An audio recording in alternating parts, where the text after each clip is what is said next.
बात इस वक्त की है जब हजरत मूसा अलैहिस्सलाम बनी इसराइल को फिरौन के जुल्म सितम से निजात दिलाकर मिस्र से निकाल लाए थे। ये वो कौम थी जिसने अल्लाह की निशानियां खुली आंखों से देखी थीं। उन्होंने देखा था कि कैसे असा मारने से नील का पानी 2 हिस्सों में तकसीम हो गया, कैसे फिरौन अपने लश्कर समेत गर्क हुआ और कैसे अल्लाह ने उन्हें मनो सलवीज जैसी नेमतों से नवाजा। लेकिन इंसानी फितरत भी अजीब है कि जब पेट भर जाए और अमन मिल जाए तो ये फिर से नाशुक्री और बुज़दिली की तरफ माइल हो जाता है। बनी इसराइल अब सहराए सीना में थे और अल्लाह का हुक्म आया कि ए मूसा, अपनी कौम को लेकर इस मुकद्दस सरजमीन यानी बैतुल मुकद्दस में दाखिल हो जाओ जो अल्लाह ने तुम्हारे लिए लिख दी है। ये एक बहुत बड़ा इम्तिहान था क्योंकि इस वक्त बैतुल मुकद्दस पर एक ऐसी कौम काबिज थी जिसे अमालिका या कौम जब्बारीन कहा जाता था।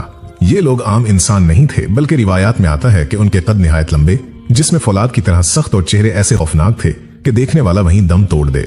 उनकी ताकत का यह आलम था कि वो पहाड़ों से बड़ी बड़ी चट्टानें उखाड़ कर फेंक दिया करते थे। हजरत मूसा अलैहिस्सलाम जानते थे कि यह इम्तिहान सख्त है, इसलिए उन्होंने पहले तहकीक के लिए 12 जासूस या सरदार मुंतखब किए और उन्हें हुक्म दिया कि जाओ और इस शहर के हालात मालूम करके आओ, लेकिन खबरदार वहां जो कुछ देखो वो वापस आकर सिर्फ मुझे बताना।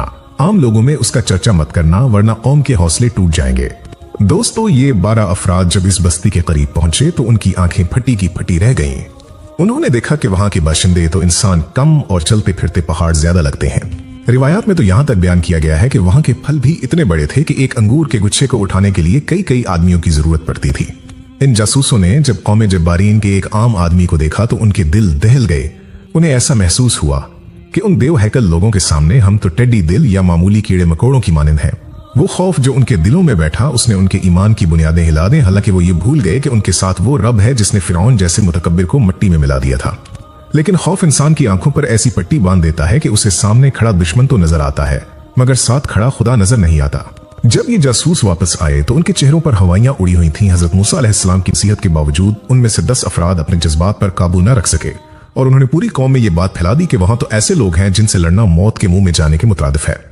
वो कहने लगे कि हमने अपनी आंखों से देखा है कि वो कितने ताकतवर हैं, वो हमें पैरों तले मसल देंगे। बस फिर क्या था, पूरी बनी इसराइल में कहराम मच गया। वो कौम जो अभी अभी आजादी का सांस ले रही थी, जिसने अभी अल्लाह की कुदरत के करिश्मे देखे थे, वो एकदम से बुज़दिली की अथाह गहराइयों में गिर गई। लोग चीखने चलाने लगे, अपने कपड़े फाड़ने लगे और हजरत मूसा अलैहिस्सलाम के पास आकर फरियाद करने लगे कि ए मूसा, क्या हम मिस्र में गुलामी में खुश नहीं थे?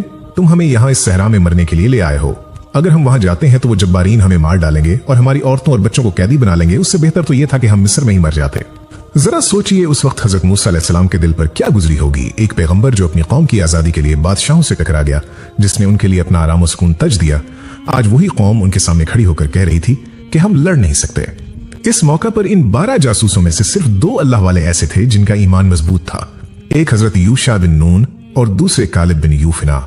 ये दोनों खड़े हुए और उन्होंने अपनी कौम को समझाया कि ए लोगो, डरो मत, दरवाजे से अंदर दाखिल तो हो जाओ। अल्लाह की कसम, जैसे ही तुम कदम बढ़ाओगे फतह तुम्हारी होगी।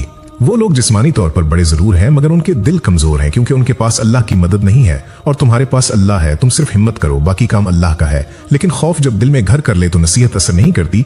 कौम ने उनकी एक न सुनी बल्कि उन्हें मारने के लिए दौड़ पड़े। उसके बाद बनी इसराइल ने वो तारीखी जुमला कहा जिसने उनकी बदबख्ती पर मोहर लगा दी और जिसका जिक्र कुरान पाक में भी मौजूद है।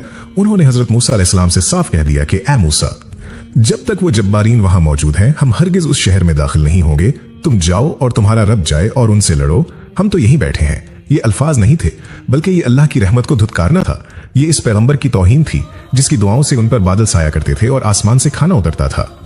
ये जुमला सुनकर हजरत मूसा अलैहिस्सलाम का दिल टूट गया। वो अल्लाह की बारगाह में सजदे में गिर गए और अर्ज की कि ए मेरे रब, मैं अपनी जान और अपने भाई हारून के अलावा किसी और पर इख्तियार नहीं रखता, बस तो हमारे और उस नाफरमान कौम के दरमियान फैसला फरमा दे। ये एक पैगंबर की बेबसी और दुख की इंतहा थी कि वो अपने ही लोगों से बेजार होकर अल्लाह से फैसले की दरखास्त कर रहे थे। अल्लाह रब्बुल इज्जत का गजब जोश में आया जब इंसान अल्लाह की नेमतों की नाशुक्री करता है और उसके हुक्म के सामने अपनी बुज़दिली और अकल को तरजीह देता है तो फिर अल्लाह अपनी नेमतें रोक लेता है। अल्लाह ताला ने हजरत मूसा अलैहिस्सलाम पर वही भेजी कि ए मूसा, अब ये कौम 40 साल तक इस मुकद्दस जमीन में दाखिल नहीं हो सकेगी। ये जमीन इन पर हराम कर दी गई है। अब ये उसी सहरा में भटकते रहेंगे। और फिर दुनिया ने देखा कि वो कौम जो बादशाह बनने वाली थी, वो कौम जो वारिस बनने वाली थी, सिर्फ अपने डर और अल्लाह पर अदम तवक्कुल की वजह से सहरा की खाक छानने पर मजबूर हो गई। ये इलाका जिसे तीह का मैदान कहा जाता है उनका कैद खाना बन गया। हालांकि वहां कोई दीवार नहीं थी, कोई जंजीर नहीं थी, लेकिन अल्लाह का हुक्म सबसे बड़ी जंजीर बन गया था। रिवायात में आता है कि ये 40 साल का अरसा उनके लिए अज़ाब मुसलसल था। वो सुबह सवेरे सफर शुरू करते, पूरा दिन चलते रहते उस उम्मीद पर कि शायद अब कोई बस्ती आ जाए, शायद अब ये सहरा खत्म हो जाए। लेकिन जब शाम होती तो वो खुद को वहीं पाते जहां से उन्होंने सुबह सफर शुरू किया था। वो दायरों में घूम रहे थे। ये सिर्फ जिस्मानी सफर नहीं था, बल्कि ये उनकी रूहानी गुमराही का एक नक्शा था। जो अल्लाह की राह से हट जाता है वो जिंदगी में ऐसे ही दायरों में घूमता रहता है, न उसे मंजिल मिलती है और न सुकून। इन 40 सालों में वो तमाम लोग मर खप गए जिन्होंने हजरत मूसा अलैहिस्सलाम को वो गुस्ताखाना जवाब दिया था। वो पूरी की पूरी नस्ल सहरा की रेत में दफन हो गई, जो गुलामी की जहनियत लेकर मिस्र से निकली थी और जो जब्बारीन के डर से अल्लाह के वादे को झुटला बैठी थी। उनके बड़े बड़े कद और उनकी जवानी भी उन्हें अल्लाह के अजाब से न बचा सकी। इस दौरान हजरत मूसा अलैहिस्सलाम और हजरत हारून अलैहिस्सलाम का भी विसाल हो गया। ये अल्लाह की हिकमत थी कि पुरानी नस्ल खत्म हो जाए और एक नई नस्ल परवान चढ़े। वो नस्ल जिसने सहरा की सख्तियां झीली हों, जिसने आजाद फिजा में आंख खोली हो और जिसके दिल में जब्बारीन का डर नहीं बल्कि सिर्फ अल्लाह का खौफ हो। 40 साल बाद जब वो सजा की मुद्दत खत्म हुई तो हजरत यूशा बिन नून अलैहिस्सलाम ने इस नई नस्ल की क़यादत संभाली। ये वो नौजवान थे जिनके ईमान पुख्ता थे। जब ये लश्कर कौम जब्बारीन के मुकाबले के लिए निकला तो मंजर बदल चुका था। वही जब्बारीन जो पहले देव हैकल और नाकाबिले शिकस्त लग रहे थे, अब अल्लाह की मदद के सामने रेत की दीवार साबित हुए। अल्लाह ने इस नई कौम को ऐसी शानदार फतह नसीब फरमाई कि तारीख दंग रह गई और वो मुकद्दस जमीन जो बुजदिली की वजह से हराम हो गई थी, ईमान और बहादुरी की वजह से उनके कदमों में डाल दी गई। ये वाकया हमें झंझोड़ कर रख देता है। कौम जब्बारीन तो तबाह हुई ही क्योंकि वो जालिम थे, लेकिन बनी इसराइल भी तबाही के दहाने पर पहुंच गई। हालांकि वो मुसलमान थे, सिर्फ इसलिए कि वो डर गए थे। उन्होंने मसले को अल्लाह से बड़ा समझ लिया था। आज हम अपनी जिंदगियों को देखें, कौम जब्बारीन आज भी हमारे सामने खड़ी है, कभी गुर्बत की शक्ल में, कभी बीमारी की शक्ल में, कभी जालिम हुक्मरानों की शक्ल में और कभी हमारे अपने नफ्स की ख्वाहिशात की शक्ल में। ये मसाइल हमें देव हैकल लगते हैं।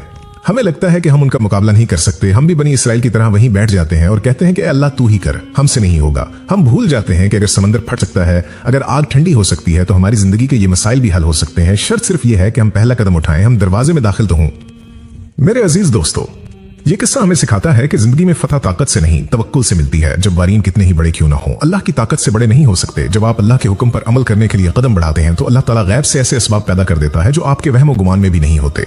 वो कौम जब्बारीन जिनके कद बादलों को छूते थे वो मिट्टी में मिल गए क्योंकि उनके पास तकब्बुर था। और वो बनी इसराइल जिन्होंने 40 साल सहरा में ठोकरें खाएं, वो जब अल्लाह पर यकीन करके उठे तो उन्होंने उसी ताकतवर कौम को शिकस्त दे दी। अपनी जिंदगी के खौफ को अपने ईमान पर हावी न होने दें। याद रखें, जो अल्लाह से डरता है फिर दुनिया की कोई चीज उसे डरा नहीं सकती, और जो अल्लाह से नहीं डरता उसे दुनिया की हर छोटी बड़ी चीज से डर लगता है। अल्लाह हमें हजरत मूसा अलैहिस्सलाम जैसी इस्तिकामत और हजरत यूशा बिन नून जैसा तवक्कुल नसीब फरमाए और हमें जिंदगी के हर मैदान में सुरखरू करे।